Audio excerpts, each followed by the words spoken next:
ये है दिल्ली क्राइम मोर्चा news network.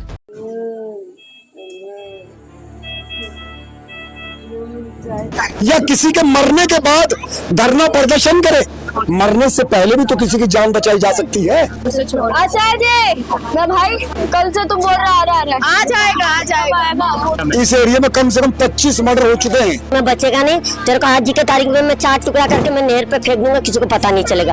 इस एरिया के अंदर इतना बड़ा बच्चा इतना बड़ा चाकू लेके घूमता है, इतना बड़ा, और अगर वो डाल दिया ना तो चाकू तो बाहर आएगा, आंतें भी बाहर आ जाएंगी। डेड बॉडी उनका लाके मेरे आँख के सामने कुछ नहीं चाहिए। नहीं लिखते, जब मर्डर हो जाता है तब जाओ, तब भी सोच समझ के लिखता है, वो भी पैसे वाले का, गरीब का नहीं लिखता है।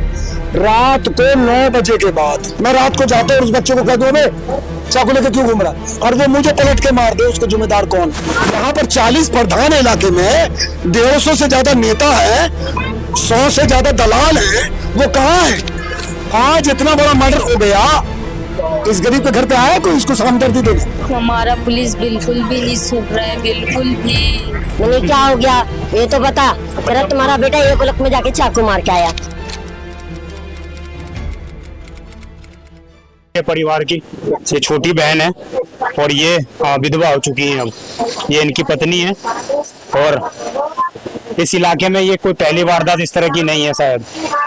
आप स्थिति समझिए। मेरे साथ एक स्थानीय पत्रकार यहाँ मौजूद है, मैं जरा इनसे जुड़ता हूँ। ये स्थानीय पत्रकार है यहाँ के, क्या नाम है आपका? मेरा नाम मोहम्मद गुफरान है। गुफरान जी, आप यहाँ पर कवरेज करते होंगे? बिल्कुल करा है मैंने, कई केसों में कवरेज करी है जी। डबल मर्डर हुआ था, उसमें गुलशन नाम की लड़की और रेशमा नाम की और लेडीज, ये 2 खत्म हुई थी माँ बेटी, उसमें भी मैंने काफी कवरेज करी थी। और उसके जो मुलजिम है वो आज तक जेल में है, उसमें मैंने इतने दबाव बना दिया था उस केस में। इस केस में आपको क्या पता लगा है? देखिए, मैं भी इसी गली में आगे रहता हूँ। हाँ, इसी गली में इसी गली में मैं आगे रहता हूँ जी। ये जो मृतक है, जो उनकी मदर है, इनको भी मैं जानता हूँ। हाँ। और जो दूसरी पार्टी है जी, उनको भी मैं जानता हूँ जी। मेरी दर्द और मेरे संवेदना, जो मेरा हमदर्दी है, ये दोनों के साथ है जी। क्योंकि डेथ दोनों के घर पे हुई है, दुख का आलम दोनों के घर पे है जी। मैं एक की तरफ से बात नहीं कहूंगा, मेरा जो दर्द है ना ये दोनों की तरफ से, क्योंकि मैं स्थानीय पत्रकार हूँ और मैंने डबल मर्डर पर एक रिपोर्ट करी थी। वो बंदे अभी भी आज भी अंदर है। मुझे एक चीज बताइए, ये जो घटना घटित हुई है पहली घटना नहीं है? नहीं, ये इस एरिया में ये घटना कम से कम ये 15 घटना हो चुकी है। इसी एरिया में इस एरिया में कम से कम 25 मर्डर हो चुके हैं। 25 मर्डर हो चुके हैं। यहाँ लेडीज जो खड़ी हैं, आप जिससे पूछ रहे हो कि आप यहाँ रहती हो, वो आए यहीं की, लेकिन बता नहीं रही है, बता नहीं रही है। इनको बोलना चाहिए, इनको बताना चाहिए कि यहाँ क्या हो रहा है। रात को 9 बजे के बाद इस एरिया में आप इस एरिया के अंदर इतना बड़ा बच्चा इतना बड़ा चाकू लेके घूमता है, इतना बड़ा, और अगर वो डाल दिया ना तो चाकू तो बाहर आएगा, आंतें भी बाहर आ जाएंगी। ये चाकू आप मंगाते हैं लोग ऑनलाइन से, ऑनलाइन ऑर्डर करके मंगाते हैं। ये आजकल का नेचर चल गया। इतने बड़े बच्चे के हाथ में डबल चाकू रहता है। आप ये बताइए, स्थानीय इंसान जो सामाजिक है, प्रधान है, नेता है या मौजूदा आदमी है, वो कैसे बोलेगा इतने बड़े बच्चे से? अगर उसने उसको मार दिया तो उसके जिम्मेदार कौन होगा? अगर मैं ही हूँ एग्जाम्पल, मैं रात को जाता हूँ, उस बच्चे को कह दूं चाकू लेके क्यों घूम रहा, और वो मुझे पलट के मार दे, उसका जिम्मेदार कौन है? इस बार यहाँ के लोग ना बोलते ही नहीं है। सच्चाई ये है। आप बताइए, 20-25 मर्डर हो चुके हैं। आप देखो कैसे बोल रहे हैं, सुन लिया? अभी 10 दिन नहीं हुआ। कौन बोलेगा? जो बोलेगा उसको भी फेल देगा। कौन पेलेगा? मुझे एक चीज बताइए। देखिए, सुनिए, मेरे को 2 मिनट दीजिए, मुझे अपनी बात पूरी करनी दीजिए। सच्चाई ये है, लोग यहाँ के प्रशासन पर इल्जाम लगाते हैं कि भाई पुलिस करवा रही है। पुलिस नहीं करवा रही, पता है कर कौन रहा है और करवा कौन रहा है? यहाँ का समाज करवा रहा है। यहाँ के इलाके में 15-20 से ज्यादा तो प्रधान है जो इलेक्शन में खड़े हो जाते हैं और घर घर वोट मांगते हैं आके। आज इतना बड़ा मर्डर हो गया, इस गरीब के घर पे आया कोई इसको हमदर्दी देने? क्या फर्ज नहीं बनता? क्या उस गरीब के घर पे गया कोई हमदर्दी दिखाने? क्या ये फर्ज नहीं बनता? इलेक्शन के वक्त आप वोट मांगने आते हो इसी गरीब के घर पे, और इस वक्त इतनी बड़ी दुर्घटना हो गई क्या इसके घर पे नहीं आएंगे?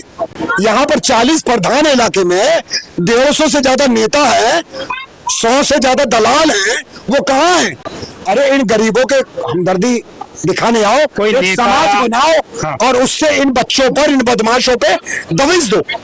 आपको क्या, आप स्थानीय कवरेज करते होंगे, आपको क्या लग रहा है कोई नाबालिग गैंग इस तरीके से एक्टिव है पूरे एरिया में क्या? देखिए एक्टिव कुछ नहीं है, सब ये जर्नल जनरेशन जो आज की हुई है, सामाजिक समस्या है। हाँ, ये क्या है, 2 लड़के हुए, चल दिए, कुछ नशा इनको भाग रहा है, लोगों के साथ गलत करने के लिए मजबूर कर रहा है। जब इनके पास नशे के लिए पैसे नहीं होते तो ऐसे चेहरे को ये ढूंढते हैं जो नया लगता है, और नया चेहरा ढूंढकर ये उन पे वार कर देते हैं। ये इलाका हम कहें तो एक तरीके से बवाना इंडस्ट्री इतना बढ़िया एरिया है दिल्ली का, यहाँ से करोड़ों का व्यापार होता है, जी। तो ये तो पूरे एरिया के लिए भी एक तरीके से डेंजरस जोन बन जाएगा अगर इस तरह की स्थिति रहेगी यहाँ पर। तो बिल्कुल सच है, ये एरिया इस एरिया के लिए नहीं, 7 गांव के लिए भी डेंजर जोन बन जाएगा।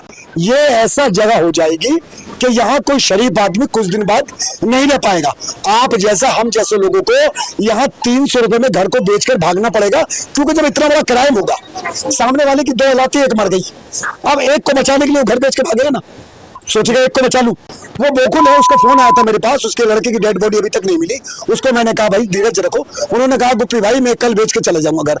क्यों भाई, एक मर गया, एक को और खोना नहीं चाहता। इस तरीके से अच्छे लोग यहाँ से चले जाएंगे ना, चले जाएंगे नहीं चले जाएंगे भाई, वो भी चला जाएगा। एक बच्चे को खो दिया।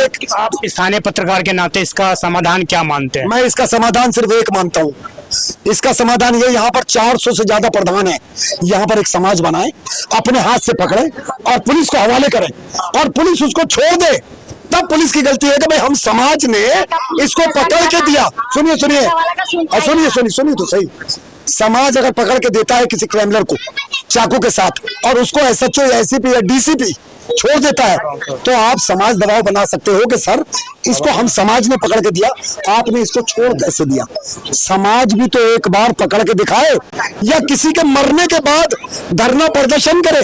मरने से पहले भी तो किसी की जान बचाई जा सकती है, उससे पहले आप समाज बनाओ। 4 आदमी 100 फुटे पे घूमो, 4 आदमी झंडा चौक पे खड़े रहो, जो तेज बाइक चला रहे उसको रोको, जो रात को बच्चा घूम रहा है उसको बुलाकर उसके माँ बाप की जांच पड़ताल करो, उसकी तलाशी लो, उसके बाद चाकू है तो पुलिस को बुला के अपने हाथ से पुलिस का हैंडओवर करो।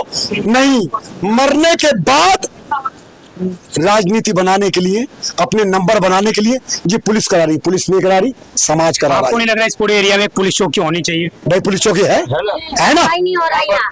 भाई पुलिस चौकी यही बगल में ही है यहाँ से 1 किलोमीटर नहीं, और उसके अंदर कम से कम तकरीबन 25 पुलिस वाले तो ड्यूटी करते हैं। पुलिस की जिम्मेदारी ये नहीं है कि बीट में घूमे और ऐसे संदिग्धों की पहचान करें जो चाकू ले लेके घूम रहे हैं? भाई ये बात ठीक है, ये बात जायज है, ये बात सच है। हमारे रिपोर्ट लिखना चाहिए ना, नहीं लिखते हैं। जब मर्डर हो जाता है तब जाओ, तब भी सोच समझ के लिखता है, वो भी पैसे वाले का, गरीब का नहीं लिखता है। आपने बताया कि मेरे को मारने की धमकी, हाँ। आपकी रिपोर्ट नहीं लिखी? नहीं कह रहा है, वो धमकी दे रहा, कुछ नहीं करेगा, तुम अपने घर पे जाओ, जो होगा देखा जाएगा।